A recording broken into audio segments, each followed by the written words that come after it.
Halo, bobohan pengangguran angka 7 Mawarung Jablay. Bertemuan lagi dengan saya Bang Junet, manusia kurang kerjaan yang hobinya nonton film. Engkol sanak, hantak bagamat aja lah, biar lambat asal mematak. Film ini berawal di sebuah kampus tempat para wanita non-perawan berhamburan. Saat menonton pertama, saya pun bingung, ternyata di luar negeri ada juga pesugihan babi ngepet yang bernama setan jiwa berwujud babi hutan. Katanya sih bisa kaya dalam semalam. Carla sebagai bintang utama di film ini, dia punya saudara bernama Black. Dan dia mengidap penyakit keturunan insomnia akut, selalu terjaga sepanjang waktu tanpa tidur. Singkat cerita, saudara Carla, Black, keluar dari rumah sakit karena pihak dokter menyerah dan tidak bisa mengobatinya.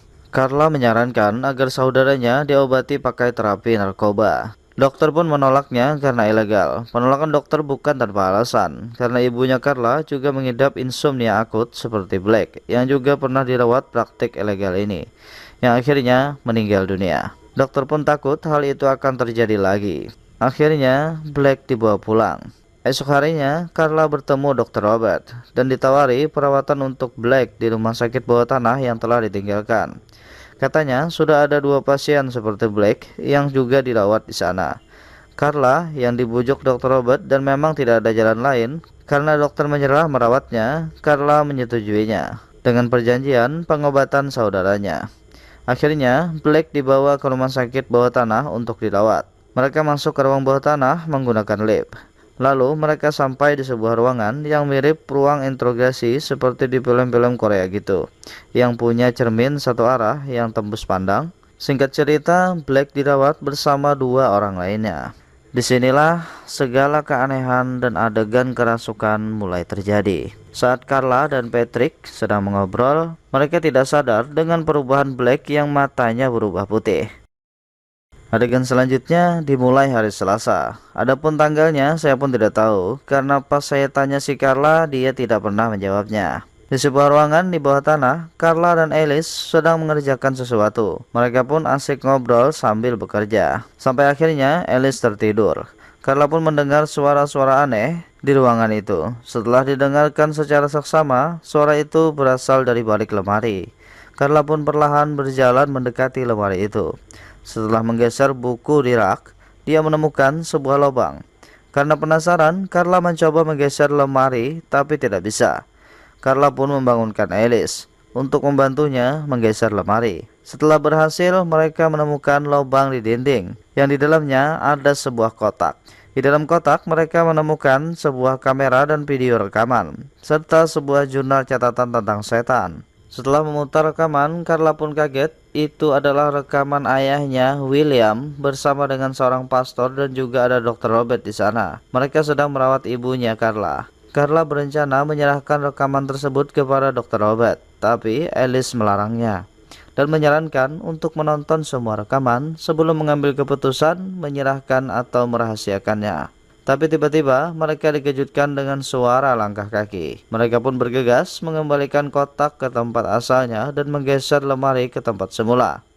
Ternyata langkah kaki itu adalah Patrick. Alice yang mengetahui hubungan mereka bergegas keluar ruangan, menyisakan Carla dan Patrick. Perlu kalian ketahui, Patrick ini sebenarnya teman mainnya Carla. Bisa juga disebut teman untuk menyalurkan hasrat cinta.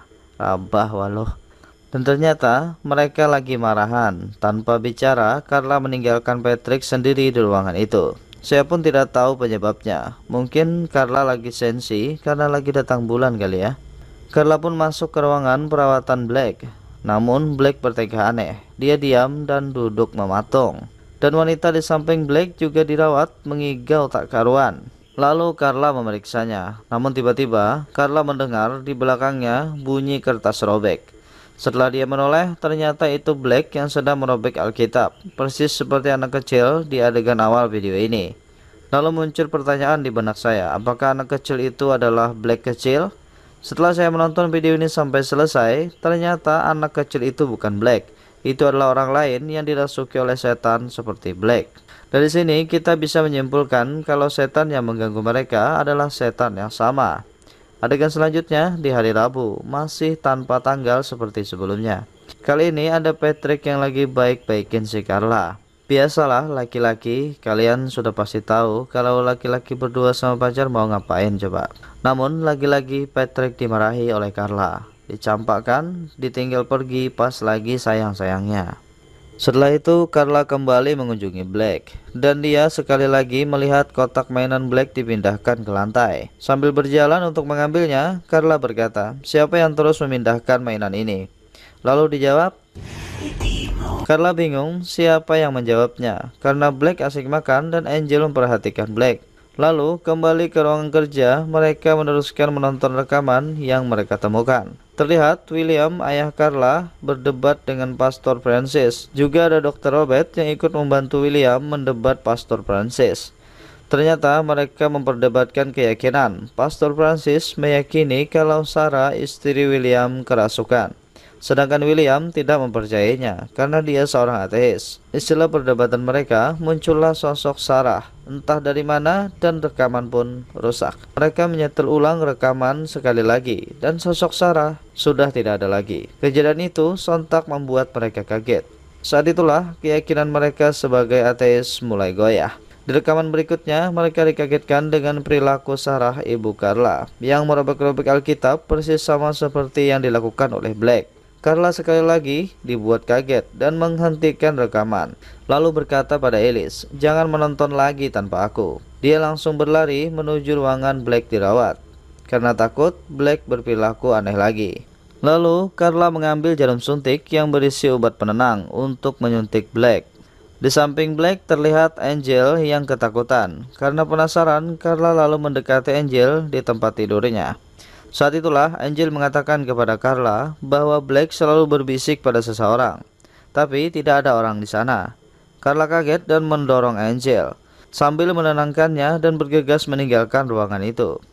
Carla terlihat gusar, ada pertentangan di dalam dirinya karena keyakinannya yang ateis bertentangan dengan kejadian yang dialami. Carla melanjutkan menunggui mereka, takut kalau Black bertingkah aneh lagi. Namun sekali lagi Angel bertingkah ketakutan sambil memohon ke arah Black. Terdengar Black seperti merapalkan mantra yang membuat Angel bertingkah aneh. Setelah beberapa saat, Angel berlari histeris ke arah cermin satu arah, hingga membuat Carla kaget. Namun beberapa saat Angel tiba-tiba tenang, perlahan berbalik berjalan ke samping tempat tidurnya, lalu mengambil satu kursi dan meletakkannya di bawah rantai yang tergantung. Dia perlahan berdiri di atas kursi tersebut dan melilitkan rantai di lehernya. Ya, Angel ingin melakukan aksi bunuh diri. Melihat hal itu, Carla kaget. Ia berlari ke dalam ruangan berniat menolong Angel. Namun saat dia membuka pintu, dia terlambat. Rantai sudah terlilit di leher Angel. Lalu Angel berkata, "Hadiah untukmu, KJ." Angel pun tergantung dengan rantai di leher dan tewas di tempat. Akhirnya, kita dapat menyimpulkan bahwa mantra yang dirapalkan oleh Black dapat mempengaruhi orang untuk melakukan bunuh diri. Adegan berikutnya, setelah berunding cukup lama, mereka memutuskan mengeluarkan jasad Angel untuk diserahkan pada keluarganya. Namun anehnya, kunci pintu rusak. Mereka pun terjebak. Dr. Robert mengatakan akan menelpon pihak rumah sakit untuk membantu mereka keluar. Mereka memutuskan menunggu bantuan datang. Lalu, Carla kembali ke ruang rawat, menemui Black. Seperti biasa menyuntikkan obat penenang, lalu duduk di samping Black. Namun tiba-tiba Black mencekik leher Carla dan mengatakan, "Aku akan membunuhmu sama seperti aku memperkosa ibumu."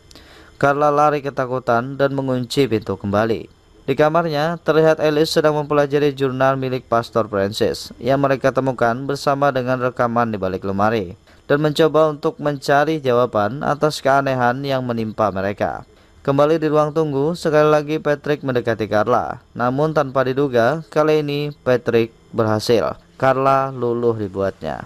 Ternyata wanita tak selamanya bisa menahan rayuan lelaki. Rabah waloh. Carla mengajak Patrick menonton rekaman yang mereka temukan. Itu adalah rekaman pasien ayahnya yang diinterogasi. Pasien pertama mengatakan kalau dia selalu diganggu suara-suara yang ada di dalam kepalanya tanpa berhenti. Pasien kedua tidak tahu kenapa dia selalu tertawa dan tidak merespon saat diajak bicara. Pasien ketiga adalah Sarah, ibunya Carla. Sarah mengatakan ada seseorang di antara bangun dan tidur. Dia akan selalu datang. Namanya Idemo. Berikutnya, di ruang perawatan, Sarah menatap di balik cermin satu arah, membuat William kaget. William lalu pergi ingin memanggil Francis. Dr. Robert mengikutinya. Namun saat mereka kembali, mereka dikagetkan percikan darah di balik cermin satu arah dan banyak robekan kertas Alkitab. Saat itulah Alice datang membawa jurnal Pastor Francis dan menyodorkan catatan tentang Idemo. Namun Patrick masih tidak mempercayai catatan tersebut. Patrick pun akhirnya bertengkar hebat dengan Alice. Karena terbawa emosi, Alice pergi ke kamarnya dan berniat meredam emosinya dengan alkohol. Namun saat dia sedang menenangkan diri, dia mendengar suara-suara aneh dari ventilasi udara. Dia menggeser kursi dan berdiri di atasnya, mendekatkan telinganya. Di ruang kerja, Carla dan Patrick sangat akur. Mereka memeriksa kamera karena mereka yakin masih ada kaset rekaman di dalam kamera tersebut. Benar saja, mereka menemukan lagi kaset rekaman di dalam kamera. Lalu mereka memutar rekaman itu. Ini adalah lanjutan dari rekaman berdarah di balik cermin satu arah. William, Pastor Francis, dan Dr. Robert memeriksa ke dalam ruang rawat. Mereka dikejutkan dengan kemunculan Sarah yang tiba-tiba. Pastor Francis berlari ketakutan sambil membawa kamera. Tiba-tiba, Dr. Robert datang, mengatakan William sudah mati. Kita semua akan mati. Pastor Francis berniat mengabadikan rekaman itu agar orang lain tahu dengan apa yang terjadi di sana. Namun Dr. Robert marah ingin mengambil kamera dan mematikannya. Mereka bertengkar. Pastor kembali berlari ke ruang kerja. Dia ingin menyembunyikan kaset rekaman serta kamera dan jurnal di belakang lemari. Sebelum itu dia mengatakan bahwa Dr. Robert Edward adalah dalang di balik semua kematian. Saat itu juga Carla teringat Alice. Dia bergegas menuju kamar Alice. Namun kedatangan Carla terlambat. Alice sudah dirasuki oleh Idemo. Tiba-tiba Alice menyerang Carla, namun ditendang oleh Patrick. Lalu Alice mencabut kabel listrik di dinding. Adegan berikutnya, Alice memasukkan kabel listrik ke mulutnya dan tewas di tempat. Patrick lalu berlari diikuti oleh Carla. Mereka berniat menelpon, namun ternyata telepon itu hanya pajangan. Kemudian kembali mereka berlari ke ruang rawat. Namun mereka terkejut karena menemukan jasad di sana. Itu adalah Christopher, pasien yang selalu menggunakan earphone. Carla lalu menoleh ke sekitar mencari Black, tapi tidak menemukannya. Hanya ada kotak mainan milik Black. Dia teringat dengan kalung salib di dalam kotak mainan tersebut. Dia mengambil dan memakainya. Mereka berjalan pelan di lorong dan menemukan Black. Carla membuka jurnal dan membaca Alkitab untuk menyadarkan Black. Tiba-tiba Dr. Robert muncul ingin menghentikan Carla. Lalu Patrick menghadangnya. Pergulatan pun terjadi. Namun Dr. Robert mengambil pisau menusuk Patrick. Carla lalu berhenti membaca Alkitab dan memukul Dr. Robert. Dr. Robert memukul balik Carla. Carla mengambil air keras dan menyiram ke wajah Dr. Robert. Di sini saya bingung karena mereka tidak lari, malah melakukan adegan lebay antara kekasih yang meregang nyawa. Padahal mereka masih bisa lari loh, dan menyusun rencana untuk melawan Dr. Robert. Dr. Robert kembali dan memukul Carla. Carla pun pingsan. Mereka dibawa ke sebuah ruangan yang penuh lilin.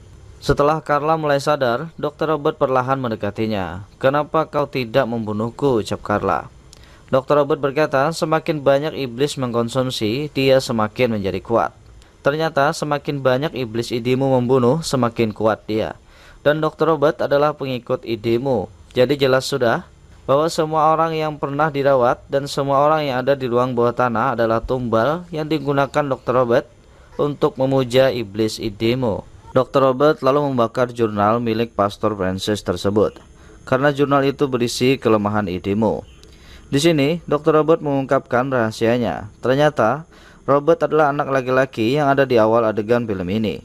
Dan lelaki tua itu adalah seorang pedofil penikmat anak-anak. Setelah hari itu, Dr. Robert kecil menganggap Idemo adalah sang penolong dan mengidolakannya. Dia menganggap Idemo telah memberikan kebebasan padanya. Dia meneliti keberadaan Idemo selama bertahun-tahun dan memutuskan untuk menemukan inang untuk dirasuki Idemo. Inang terbaik adalah yang menderita insomnia akut. Orang yang selalu terbangun adalah kandidat terbaik, karena Idemo selalu berada di antara bangun dan tidur. Lalu Dr. Robert menemukan Sarah, ibu Carla, dan menawarinya perawatan di ruang bawah tanah, seperti yang ditawarkannya kepada Carla. Jadilah Sarah inang untuk idimu. Di ruang rawat itu, Sarah membunuh William, suaminya sendiri, lalu Sarah bunuh diri setelahnya. Tapi di sini, keserakahan menguasai hati Dr. Robert. Dia bukan hanya memuja idimu, dia juga ingin mengendalikannya. Karena keinginan Dr. Robert itulah yang membuat idimu marah padanya. Lewat Black yang merapalkan mantra, itu membuat Dr. Robert bunuh diri. Setelah itu, entah bagaimana Black melakukannya, dengan dorongan Carla, Black berhasil mengendalikan dirinya.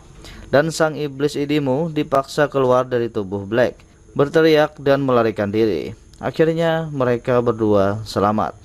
3 hari kemudian mereka terbaring di rumah sakit. Namun entah kenapa Black tertidur sedangkan Carla terbangun. Sepertinya penyakit genetik berpindah ke tubuh Carla. Atau mungkin iblis idimu telah menempati tubuh Carla. Dan film pun berakhir.